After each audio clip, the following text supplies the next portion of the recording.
Hello, friends. I am so excited to be able to read with you today.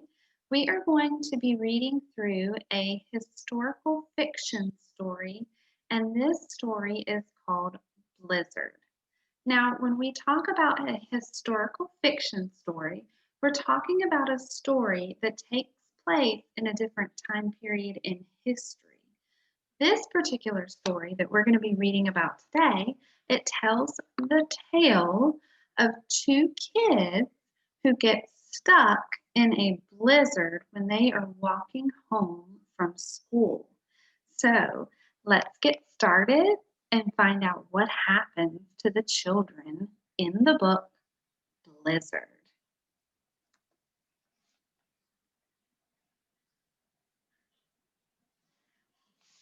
Mom, we don't need snow pants, Ellie insisted. It's warm out. Look at the calendar, Ellie, Mother said. What's the date? The calendar said December 3rd, 1940. It's almost winter, Mother said, and it's a long walk home if the weather turns bad.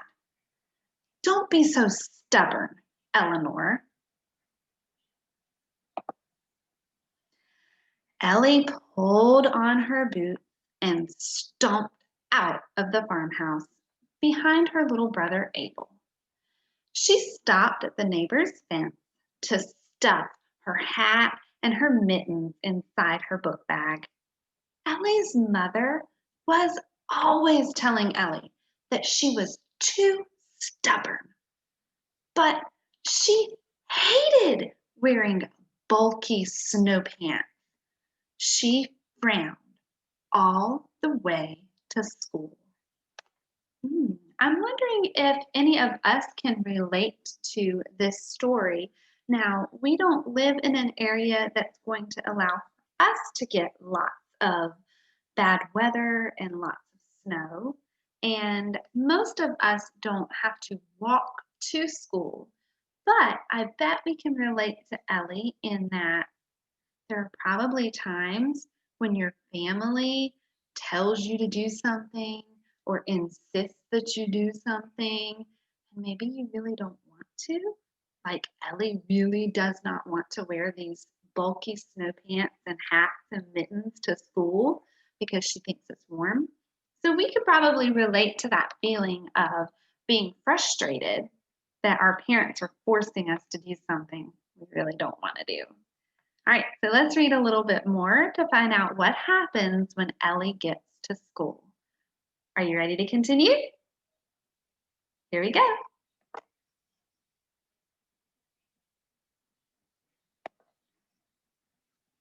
By math class, the skies had clouded over and rain fell. It turned to ice and it pinged on the windows. And then fat, wet snowflakes tumbled across the sky. At lunchtime, the teacher announced, "A bad storm is headed our way. Buses are coming to take you home early. Walkers can leave now or wait to be picked up." Ellie collected Abel from his class.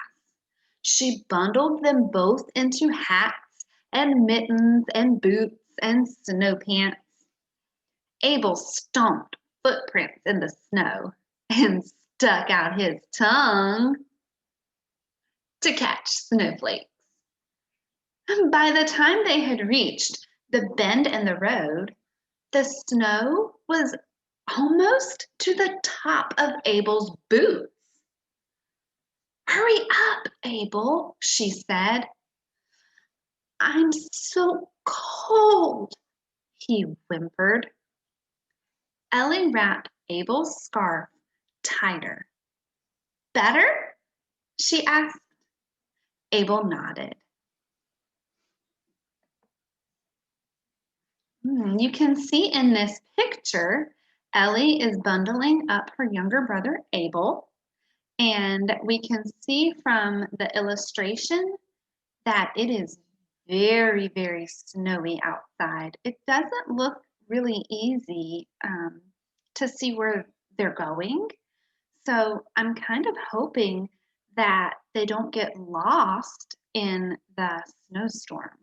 So we'll have to read to find out how they make their way home. Let's keep reading.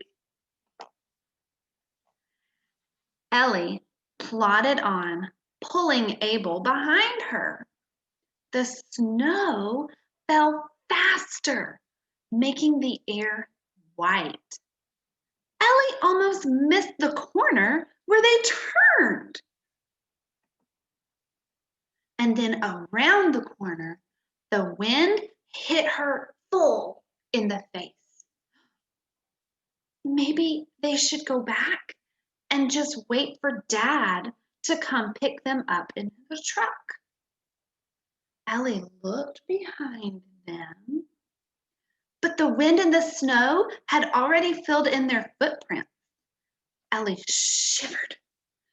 She had never seen a storm come on so fast. Ellie, I'm tired, Abel wailed. I want to go home. Ellie was tired too. Should they stop to rest? Just for 1 minute? No. She had heard about people who fell asleep in the snow and never woke up. Mother said that she was stubborn. Well, now she would be stubborn. I'm going to get us home, she said. But how? It was hard even to see the road. And the snow came up to her knees now. She dumped their book bags in a drift. Come on, I'll carry you, she told her brother.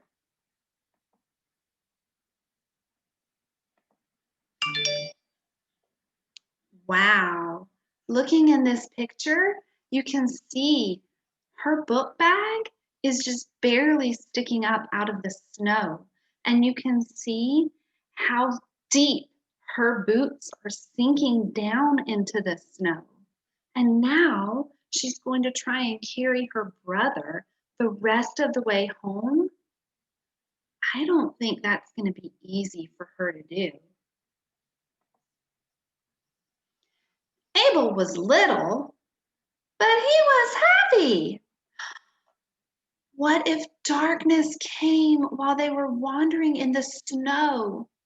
Oh, why hadn't she stayed safe at school and kept Abel safe?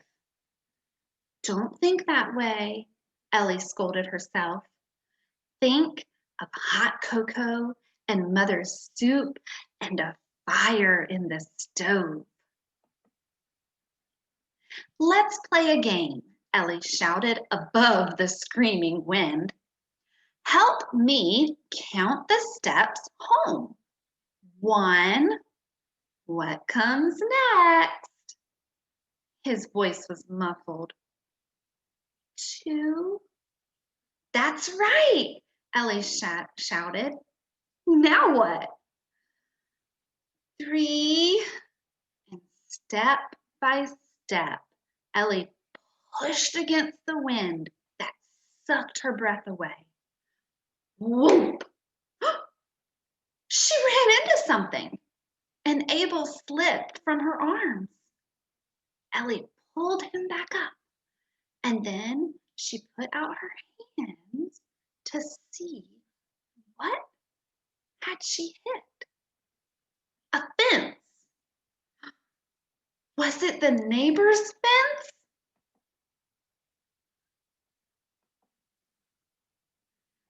Ellie lifted Abel up onto her hip and felt for the fence with her numb fingers, and she trudged along. What if she was following the fence the wrong way, away from home?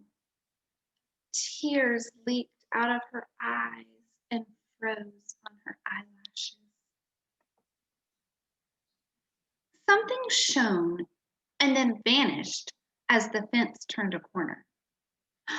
A light? Should she let go of the fence and follow it? But what if it was just headlights on the road? She'd never find the fence again, and she and Abel could just wander in the storm until they froze. Wow, that's kind of scary, to be lost outside in a blizzard, not being able to see which way to go. Should you leave the fence? Should you wander toward the light? How much longer can they walk in this snowstorm? Let's find out. Scary. Can barely see where she's going. Ellie's having to be very brave. I don't know if I could be that brave. Could you?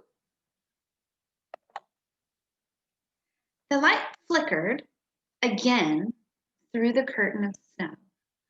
It had to be a house. Their house. Ellie hugged Abel closer and just let go of the fence, leaning against the wind, and now she was counting the steps. One stubborn step after another into the howling white. 9, 10, 11. The light flickered again. 17, 18, 19. Now the light shone through a window in a door, her very own front door. Ellie fumbled for the door handle. The door fell open, and Ellie and Abel fell inside. Thank goodness, Mother cried. Oh, you made it. I helped, Abel said. I counted. Ellie nodded. And then she burst into tears. She had brought them safely and stubbornly home. The end. I love reading this book because it shows us a character that had to persevere, and that means she had to keep pushing even through something that was very scary and difficult. And I love stories that show characters who have determination and are not willing to give up. And this story, the character Ellie had to show determination. She had to be stubborn. She had to be bold and brave and daring because it was her responsibility to fight through that terrible blizzard, make her way through that horrible, scary snowstorm so that she could get her brother and her safely back home. I hope that you enjoyed reading our historical fiction book, Blizzard, today, and I look forward to reading another story with you again soon. Bye.